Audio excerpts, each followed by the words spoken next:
So, Gene, you're writing about Donald Trump's comments to black voters. It happened last Friday in South Carolina. As a reminder, here is some of what the former president said at the Black Conservative Federation's annual gala. These lights are so bright in my eyes that I can't see too many people out there. But I can only see the black ones. I can't see any white ones, you see? That's how far I've come. That's how far I've come. I got indicted for nothing, for something that is nothing. They were doing it because it's election interference. And then I got indicted a second time, and a third time, and a fourth time. And a lot of people said that that's why the black people like me, because they have been hurt so badly and discriminated against. And they actually viewed me as I'm being discriminated against. It's been pretty amazing. I'm being indicted for you, the American people. I'm being indicted for you, the black population. The mugshot, we've all seen the mugshot. And you know who embraced it more than anybody else? The black population. It's incredible. You see black people walking around with my mugshot. You know, they do shirts and they sell them for $19 a piece. It's pretty amazing. Millions, by the way, millions of these things have been sold. So a bunch of racism there on top of a lie about the assault on our democracy. I got indicted for nothing, just for nothing. And then they did it again. Gene, your new piece is entitled Donald Trump's con man hustle for the black vote is not going to work. And you took a look at his history a little bit. That's all you have to do. I mean, the first time Donald Trump's name was in the newspapers was in 1973 when the Trump company, it wasn't called the Trump Organization then, it was his father's company, but he had just taken a leading role in the company, was sued by the Justice Department for discrimination, for refusing to rent to African Americans. And they entered a consent decree that's promising not to do it anymore without admitting guilt.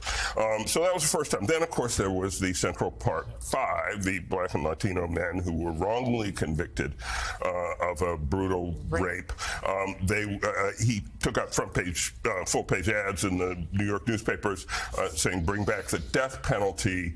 And even after they were exonerated by DNA, he refused to apologize, and he insisted they were still guilty for some reason, even though DNA proved that they were not, and they were all released and exonerated. And it goes on and on. His history is one of frank and overt racism, and it's there for all to see. And so anybody who looks at that is not going to believe, they're not going to be out buying their Trump sneakers. Yeah. Michael C., you remember the first time around. What do you have to lose? Yeah. There's something resonant about that. I mean, exactly. In politics, it's a question that you could ask any audience, But I think to Gene's point, the reality of it is with Trump, there is nothing there substantively because of his own history that would tell me that I would have something to gain with him. Mm-hmm. And that's been proven time and time again. As you listen to, him talk to black people as if they're not there. Mm-hmm. And that, when I hear him say the black people, it reminds me of some 1950s redneck. Exactly. Who's referring to them, other, even though they're in the room. Yeah. When you say that, these lights are so bright that I can only see the black people. Oh my God. And it's the black population. It's the black population. So there's, the black population. And I don't want to make too much of it because, it is what it is. It's Donald Trump. But I think it also says a lot about the narrative that he puts out there, that he thinks so little of the black community, that he can get our vote with, giving us greater access to menthol cigarettes and a nice pair of gold lame sneakers And I'm so happy you wear my mugshot on your T-shirt because you can identify with me because most of you are in the criminal justice system. Oh, my God. And that's basically his narrative to the community. Nothing about healthcare disparities in black neighborhoods. Nothing about the educational disparities in black neighborhoods. Maternal mortality. Nothing about the mortality rate among Black women. and babies. Nothing about fair housing. Nothing about redlining that goes on in black communities.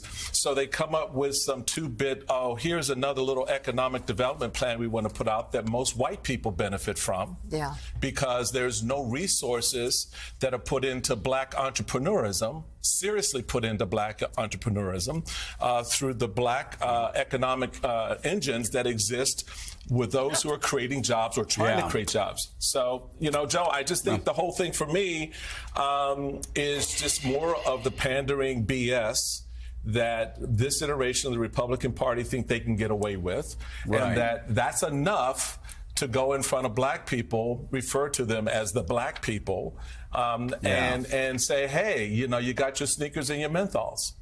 Yeah, it reminds me of Ross Perot. I think he was going before the NAACP, and he made sure everybody knew before the speech. I wrote this speech myself, and he kept referring to his audience as you people. You people. That didn't go over so well. No. That did not go.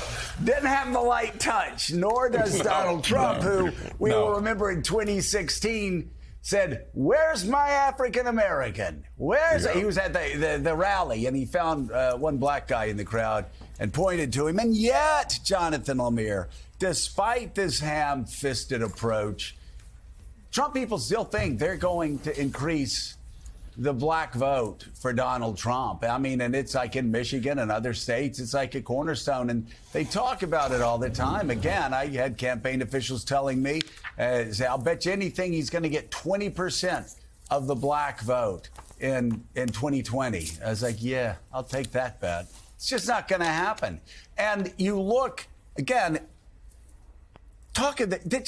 this talk is ceaseless. Oh, Donald Trump somehow, he appeals to black men more, and so the black vote's going to be. He got about 6 to 8%, according to AP Votecast, in 2016, and he got about 6 to 8% in 2020. Unchanged.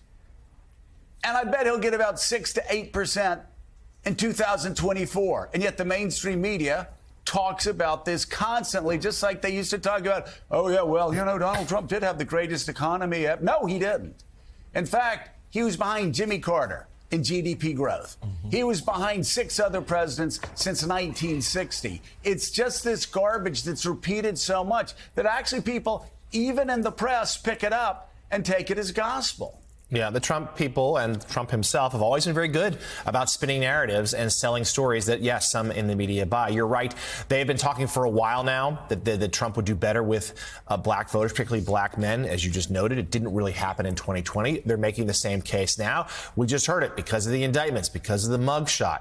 Trump advisors have said to me, because of the sneakers, because Donald Trump gets his name dropped in rap lyrics. The sneakers and rap lyrics are also signs they think that will lead to more black voters coming for Donald Trump. Now, the Biden campaign acknowledges they need to do better there, not because necessarily those black voters are going to go to Trump, but they might stay home. I think there's a general sense across a lot of demographics that people, there's unhappiness at this choice. But certainly this is part of what the re-election team's challenge is going forward, is that in states like Michigan, Willie, in states like Pennsylvania, turning out the voters in, like, say, Pittsburgh and Philadelphia, they know they need to do that in order to add to the margins they feel pretty good about in the suburbs, because of Trump's overwhelming strength in the rural counties in these key battlegrounds. Yeah, in 2020, Mika, Joe Biden got 87% of the African-American vote, slipped only 2% from Hillary Clinton, who got 89% in 2016. One note, Joe brought up the infamous 2016 rally moment in California where Donald Trump said, "Look at my African-American, look at him." That man is named Gregory Cheadle. He, a couple years later, left the Republican Party and became an independent because of Donald Trump.